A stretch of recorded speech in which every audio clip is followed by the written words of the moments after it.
Hello, everybody. Welcome back to the newest episode of the Bones of Baseball. This is Michael Bone. I am Jackson Bone, and we're going to be talking about all things Atlanta Braves and our weekly MLB news. Let's get right down to it. Stop.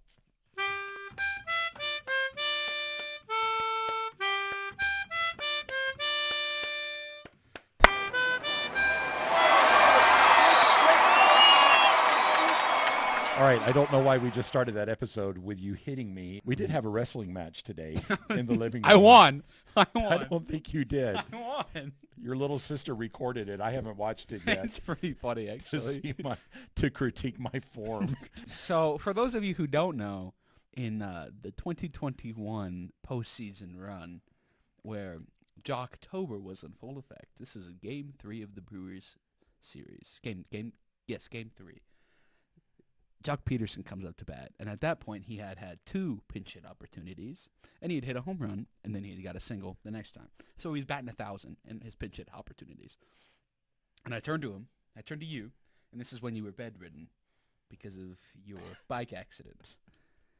And I turned to My you. bike accident? Yeah, the moped, remember? You fell off the moped and you hurt your back. Is that That's when when this I happened. slid turning Yeah. a corner? Yeah. Oh. And I don't remember being bedridden from that, but okay. you were bedridden. What's I? I turned to you and I go, hey, Jock Peterson's going to hit a home run here. Because two guys on base and it was a scoreless game. And you're like, no, he's not. I'm like, nah, I bet you he will. And then you're like, okay. You're like, if he gets a hit, I will wear pearls to my next administrator meeting. That never happens. But then Jock Peterson comes up, boom, 3-run homer. I start cheering, and you go, oh, my leg, oh, my leg, oh, my leg, because your back and your leg hurt. And it hurt to laugh. Yeah. And I was worried that beating the crap out of you, like literally an hour ago, would have re-flared those injuries. I do not feel like you beat me up. I did. And let's move on. I'm just going to leave it at that. I do not feel like you beat me up. I got up on my own will. I got you off of me. You said you were done. That's not what I said. Yeah, you did. No, You said you were done. Now you're gaslighting And I me. think you got a tissue and wiped a tear from your eye. Hey, the Atlanta Braves had a great road trip. I'm applauding you. Do you know why I'm applauding I you? don't know why you're applauding me. Because you said we were going to go 8-2, and we went 8-2. Congratulations I did. on your magnificent prediction. I did. I called it really, really well. I said we were going to go 8-2 on this road trip, that we would sweep either the Giants or the Rockies, but that we would lose one game against one of those two teams, sweep the other one, and then I said we would take 3 or 4 against the Dodgers. Yep. So you're right, 8-2. That's exactly what happened. We went. I've already bought my lottery ticket with okay. numbers that I selected myself. So, yes, I was really excited about that. There were some things that I did not do well on. I said that Matt Olson and Ozuna and Braves. Rosario were all going to have a good series against the Dodgers. Those were going to be your standout players. And they did not really stand out Yeah. very much at all, Matt particularly Rosario. I'm not even sure if he had more than one hit. No, Matt Olson had one hit, but it was a homer. He had his home run. Ozuna had a home run, and I think like another hit or two. I think he was the most successful out of the 3 players. Ozuna from the Braves. Definitely. Yeah. How about yours? What did you call? I said the pitching was going to dominate, and I was almost correct. I was almost correct. Yeah, Spencer Strider was Spencer Strider. You know, he had a lot of strikeouts, but then Mookie Betts came in, and our bullpen wasn't very good, except for Raisel Iglesias. So shout out you. You're a king. I love you. And then Max Fried came up and dominated. I said that was going to happen. And then everyone was good in that game except for Pierce Johnson. And then our pitching was just absolutely phenomenal in Game 3. Bryce Elder, I said that was going to happen. Raisel Iglesias came back in. Bullpen absolutely shut the door on the Dodgers. So I felt like there was a moment in Game 1 that really just set up the success of the entire series. And I wanted to make a note of that and show you a couple of things. You know, it started with in the second inning, Ozuna gets a base hit single, gets on to first. Murphy gets hit by the ball, Again. and so he goes to first base. Ozuna on second. Arcia comes up and he gets the infield single as well and beats out the throw to first base. He was initially called out, replayed it, and he was called safe. So now the bases are loaded at that point. So Nicky Lopez, who, Our king. yeah, I don't know. I'm kind of like, Nicky Lopez, but he comes up and he has this at bat. Okay, it's 2-0 right now. He's got that whole left side. Lynn throws him a pitch. Called a strike. 3-0. Okay. They called that a strike? Called it a strike, completely high and out of the zone. And you can hear these guys saying that was ridiculous, that it was called a strike. So what does Lopez have to do now at this point? A high fastball? He has to protect the plate. Yeah, no, because that was called a strike. And that's smart of Lynn. Lynn's a veteran pitcher. If he got that call, he's going to go back up there again. And I would do the exact same thing. I would throw the ball back up there because that is where the strike zone is weakest. If I'm getting a call up there, I'm just going to throw it up there every time until I don't get a call. So Lopez has to protect the plate now because there was a high strike that was called. He fights one off. Then there's a high outside pitch that was easy. But then there's another one. He has to fight off a second one again. And then I think there's one or two more pitches that are called balls, and then he's walked. So it's 1-1 at that point. And then who comes up next? Our king. That's right. Acuna. Acuna comes up and hits a grand slam. I thought that was really impressive. Arcia beating out and getting the infield single. But I loved Nicky Lopez and him protecting the plate after that high strike was called. That was obviously out of the zone. Was that your first time seeing that? Yeah. Yeah. Obviously out of the zone, that he protected the plate two more times before he got a walk. And then Acuna comes up, hits a grand slam. And I just think that just took everybody to a new level for the rest of that game. Yeah. And then that carried into game two, and that carried into game three.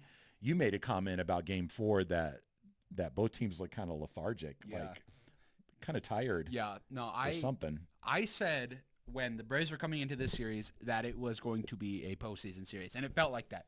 Games 1, Game 2, Game 3, Game 4 did not. Game 4, it felt like what it was, a game on the 3rd of September. You know, just a random game at the end of the series, at the end of the super long road trip, right? That's what it felt like. These other games did not feel like it. And I said that because it was a postseason series, we had to play it like one. We had to pitch like it. We had to run like it. We had Austin Riley trying to steal bases, which he stole it. The umps are stupid, and the fact that they didn't overturn that is stupid. Even the Dodgers agreed with that, but that's besides the point. The fact that we have role players like Nicky Lopez coming up here and fouling off pitches like that to stay in the game and stay competitive just shows that this team is here and it's ready to fight and it's ready to compete. You know, last year strikeouts were super high, and we suffered for it. We would get, like, pitchers had our numbers, and we struggled. And we lived and died by the long ball. But Nicky Lopez walking in that run, opening the door to Ronald Acuna Jr. to make history with that home run in a very, very iconic way. That's something I think we saw from both sides all series, and that's something that was kind of turned off the last game of the series. Yeah. But that's all right. You know why? Because we won. Yeah. Nicky Lopez was my overlooked player of the series. When you think about, we haven't talked about this, but can you think of an overlooked player during the series yourself? Anybody stand out to you that maybe just did the little things really, really well to help the team? The backstops. Travis d'Arnaud and Sean Murphy. They weren't using PitchCom. 90% of the starters, they were doing old school throwing fingers down. Well, I heard them saying that during the Max Fried game. Yeah, and they did it for Bryce Elder too. Oh, did they? Yeah. I didn't catch that. Yeah, they were throwing signs down for Bryce Elder and for the bullpen. Some pitchers had PitchCom towards the end of Max Fried's start. He was using his PitchCom. I think it's just because, you know, I'm tired. I'm in a groove. I just want to get up and get done. But I think offensively and defensively, the fact that they were able to control the running game of the Dodgers so good, and just the chemistry as a battery, the pitcher and the catcher, and that's not even bringing up what they do offensively too. You know, Travis d'Arnaud hit a home run this series. Mm-hmm. Sean Murphy got hit by pitch again. You know, it's like that Moneyball quote. It's so he walks a lot? No, so he gets on base a lot. Do I care if it's a walk or a hit? But with Sean Murphy, it's so he gets hit a lot. No, he gets on base a lot. Do I care if it's a hit or hit a ball or he gets hit by a ball? What they're able to do with this staff defensively. Combined, they have 30 home runs. That's the catcher, designated hitter, Ozzie Albies is 2 away from 30 home runs. Right fielder, third baseman, first baseman, all have 30 home runs, which is absolutely bonkers. I think that these guys have just been so rock solid, and they're great in the clubhouse too, and they just have great chemistry. I think that without them, and shout out Rick Kranitz too, the pitching coach, because whatever you're doing, just keep doing it. Of the 4 games, I felt like Fried and d'Arnaud were the pitcher-catcher that looked the most locked in. Yeah, for sure. With each other. You made an observation when we were watching after game 1 ended, and they were high-fiving and stuff coming off the field. Yeah. You stopped it and you backed it up, and there was something that stood out to you. Yeah. What was that? Psycho Fried. He was in the back, and everyone's high-fiving and smiling and stuff, and I saw in Max Fried's eye, I was like, this guy is already locked in. He's already thinking about tomorrow's game. Yeah. And it reminded me of Game 6 of the World Series, this picture I saw when Jorge Soler hit that 3-run bomb off of Luis Garcia. I think it was Garcia. That sounds right. Of the Astros. And, there's this picture, everyone's smiling and high-fiving and stuff. And then Max Fried's at the end of the dugout just staring like an absolute monster. And everyone called him Psycho Fried. And he was like, yeah, I just had to stay locked in. And I knew then that he was going to come out and throw a gem because he was already locked in thinking about that game and what he needed to do. And he showed up, and he shoved. It was great. Yeah, I think the Braves really needed him and d'Arnaud to produce the way that they did as a companionship in Game 2 because you've got the Dodgers who came back, what was it, like 7-1, I think? Yeah. And then the Dodgers started adding on and then lost just by 1 run. Yeah. At the end, so they're probably feeling, dejected that they lost the game, but also pretty pumped up and, motivated to come into Game 2 and really put a battle together. But, man, Fried and d'Arnaud shut them down. Yeah. And that was after. Shut them down hard. Yeah. And saving the bullpen, too. Yeah. And we had, Michael Tonkin. Holy cow. Oh, yeah. Before this series, I was like, no, Michael Tonkin's the guy that we're either winning by 10 or we're losing by 10. Throw him out there. But I'm like, hey, yeah, he was throw stoked. Michael Tonkin out there. He was stoked. He was like, he was before the umpire even called strike 3. Yeah, because he knew. Yeah. I dare you not to call this a strike 3 ump.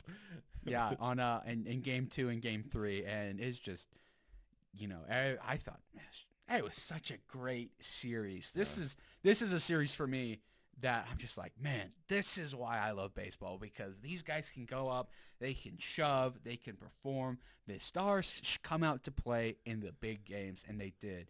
And we're not even talking about the Dodgers side. I mean, we do say MLB news. Mookie Betts, holy cow. What a great series. Yeah. Freddie Freeman, I miss you so much. Max Muncy, you're hitting 204, but those bombs you hit are insane. The defense the Dodgers play, the pen that the Dodgers throw out there. It seems like every guy, I'm like, okay, I've never heard of this guy. We can totally toast him. Now, it's 20 pitches, and we're 1, 2, 3. Maybe we get a hit if we're lucky. I every time I play the Dodgers, I'm just reminded of, these guys are good. These are the people, looking back, who we wanted to be, and we are now. The ability that the Dodgers have to call up players and have them make an immediate impact. So shout out them. I mean, we talk a lot of smack. I honestly think that if you are a Braves fan and don't respect what the Dodgers are, or you're a Dodgers fan and don't respect what the Braves are, you're just missing out, because there is so much talent and things to see, things to learn, and things to love on both sides of these teams at all times. Yeah. Going back to Mookie Betts and Acuna, before this series started, there's been some talk about Betts' August, how great it was, and him suddenly jumping ahead of Acuna in the MVP race. Others argued against that. I know you have, and I had mentioned that perhaps there might even be some voters watching this series and really scrutinizing it to see who stood out more than the other one. And what would you say the call is there? Game 1, I was after Acuna hit that grand slam. I was like, okay, like that's it. GG. Everybody just saw Ronald Acuna Jr. is the best player in baseball because he has the ability to influence a game with the swing of his bat, right? And I was like, that's it. Game's over. And then come back, check the score. Oh, Mookie Betts hit a home run. Was it a 3-run shot? A 3-run shot. Oh, yeah. Okay. Well, Acuna still had that grand slam. And then Mookie Betts comes up and hits another home run. And I'm like, and these guys are just so good, both of them. But Ronald Acuna Jr. keeps setting records that have never been done before.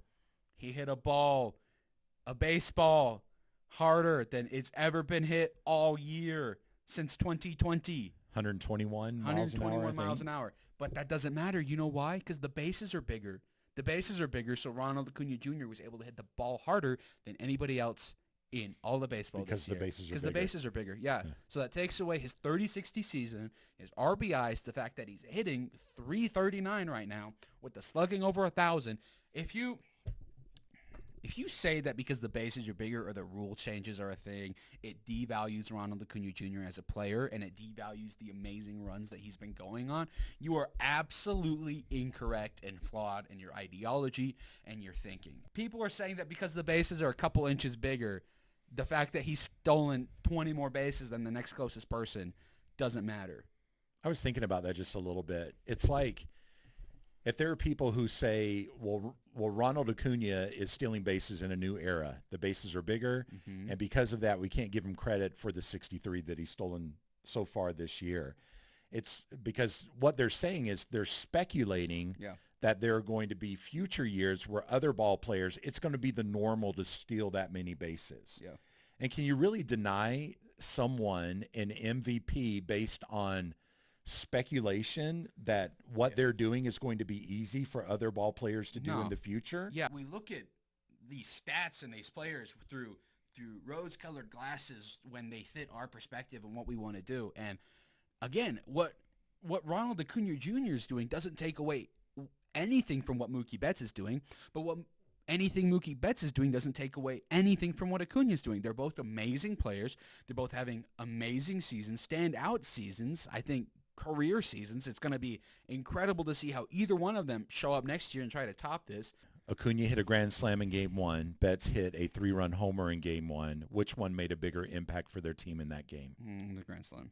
Yeah, exactly. Yeah, they ended up winning the game. Yeah, because of it. So you got to give things like that. And Acuna came back and he had 2 more home runs during the series. I think. Yep. Game 1 and 2. Game 3. I think he went game 1, 2, 3. I think he went like 6 for 16 or 17 or something like that during the series. Yeah, which is about what he's hitting right now. That's one of the things that's been fun about the Atlanta Braves this year is they're breaking records or they're chasing records all over the place. So Jackson, make some predictions for me. These are mostly true false, okay? Okay. Tell me what you think. All right. The Braves will end the season with the best record in the MLB. Yes. Okay. The Braves will win 110 games this season. I was actually looking at the schedule. And I know you have been. That's why I'm asking you this question. That would mean that they have to go 20-5 for the rest of the year. Because we're at 90 now. I think they went over 105, but I don't know if they make it to 110. So you're going to say false? False. On that one. Yeah. I'm going to say true. Okay, the reason... I'm optimistic. You love the Braves, but yet I seem to be the one that shows the most optimism. I'm not saying that they're going to go and, only win 10 games. The only reason I say that is because I'm looking at the end, and I'm like, man... We have the last 6 are home against Chicago and Washington. If we've already clinched that first rounder, why are we going to throw out Charlie Morton, Max Fried, and Spencer Strider? That's actually a really, really good point. I didn't think about that when I was thinking about this. So to me, the reason why they wouldn't win 110 is if injury happens, which I sure hope it doesn't. Please no. Or Snit starts pulling players out and not letting them play very long at all. So, I don't know. I'm going to go ahead and stick with the 110. Okay. But that would be incredible. That would be incredible. But you're so right that they very well. Well, so you're thinking at least 105. Oh, yeah, for sure. Okay. Yeah. Matt Olson will hit 50 homers. Yes. Sweet. Yes. Acuna, Riley, and Ozuna are all tied with 32 homers right now as we speak. Which of them will hit 40 or come the closest? I will say all of them. You think they're going to tie? No. You think they'll, I think they'll. You think they'll all hit 40? I think they'll all get within 2 of 40. I think Ozuna, with how he's been, Ozuna from the Braves, with how good he's been hitting, I think he can get. I was about to say, what other team is there an Ozuna with? Marcell Ozuna from the Braves, I think, since he's just been on a crazy run, I think he's honestly going to get above 40. I think. You think so? Yeah. You think he'll hit 40? I think he's going to hit like Writing this 42. down. Ozuna will hit 40. I think Acuna's going to be right there, and I think Austin Riley's going to be like 2 under, like 38, if not right there. Any of these guys can go on a hot streak and just absolutely wham it. Okay. Are we counting postseason? Riley at 38. No, I'm counting regular season. Okay. Is all I'm saying right there. If we were counting postseason, easy yes. These three got some work to do then. Oh, they got it. In the next 25 games. They're hard workers. And I hope they get a lot of play time so that they can do it. Oh, yeah. Austin Riley plays every day. So does Acuna. Acuna will have a 35-75 season. Yes. You think he's going to steal? Because he's at 63 right now. He's got to steal 12 bases in the next 25 games. Think he can do that? Yes. Okay. Yes. Because I haven't heard anybody talk about 35-75. It's kind of a weird number. Yep, I threw it up there. I thought it sounded fun. Okay, Acuna will finish with a 1,000 Yes. OPS. Yes. Sweet. Which is bonkers that we're talking about that, and the fact that we're like, there's other players this year who are going to do that too besides him. Mookie Betts, Freddie Freeman, like Matt Olson maybe. That's absolutely crazy that there's multiple players that are actually in contention for that. Do you think Olson will finish 1,000? I think it'll be like 980. Not quite. Yeah. Okay. Arcia will hit 20 homers. He's at 17 right now. Yes. Okay. Albies will hit 30 homers. He's at 28. Yes. And I didn't do much for pitching. Spencer Strider will win 20 games. He's at 16. No. You don't think so? No. I don't even know if he's going to get 4 starts. You don't think he'll get 4? No. He could with 25 games. Whether he's given it, we'll see. Get 4 more starts before the end of the year. Mm-hmm. He could get 5 starts in before the end of the year. I mean, pitch game 1 of this one. Is he going to get 4 starts where they let him go that deep? I'm going to say yes. I'm going to say he's going to get 20. That would be awesome if Kyle Wright and him went back-to-back and won 20 games. Because this is the reason why I think he could get 20. Because he's a dog. Is he going to win the NL Cy Young?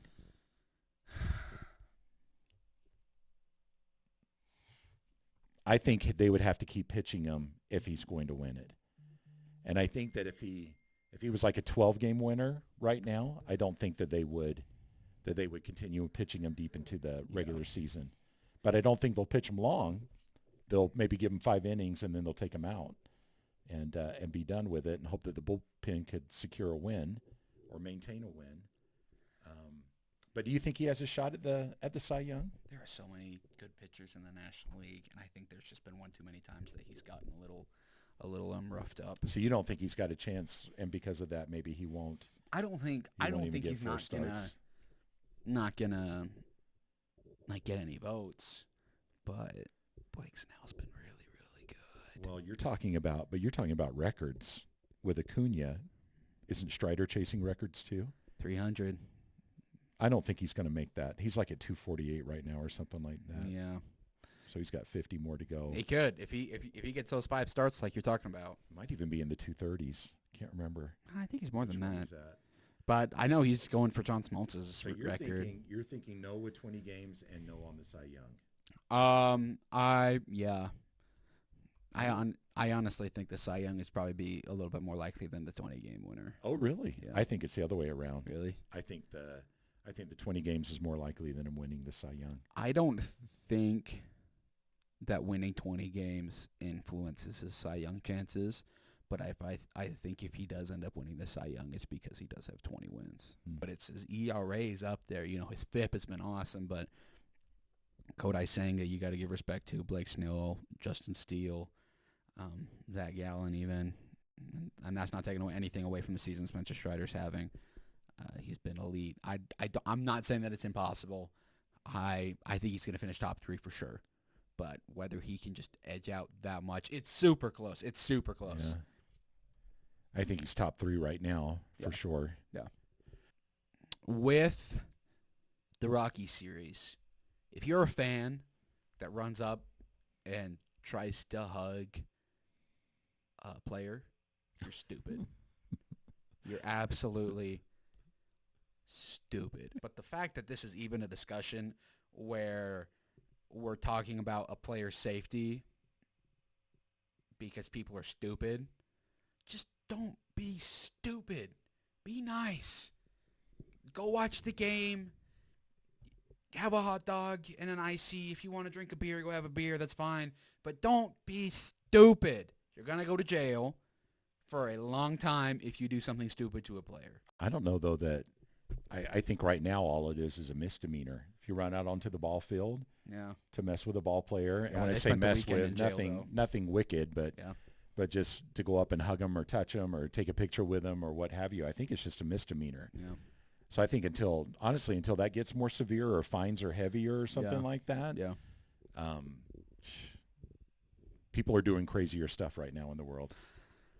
Be a good fan. Be a good fan. Be a good fan. Respect everybody. Be nice to each other. Jackson, what does this week look like? Yeah, I was about to talk about that. All right, so the Braves, after the last West Coast trip of the season.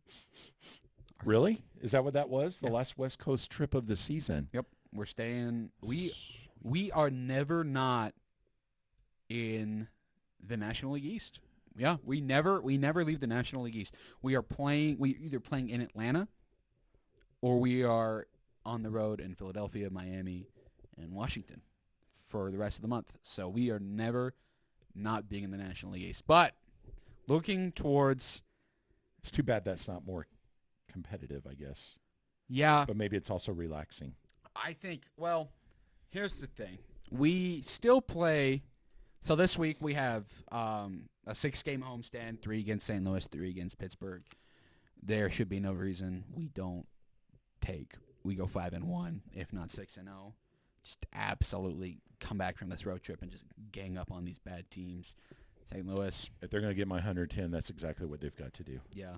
Pittsburgh, what happened in Pittsburgh was a fluke. We are better than you, and hopefully you know that. And you'll lay down your weapons and let us beat you. Yes, and just throw it over the plate. Curl up in a ball. We got some records to hit. Put your thumb in your mouth and cry. But then we do 4 against Philly, and that includes playing Nick Castellanos twice on 9/11 because that's a doubleheader, and he is a monster in those types of games, just where it's inconvenient to exist. He hits those home runs like crazy. And we play Miami. Miami's in contention, but we've taken care of them.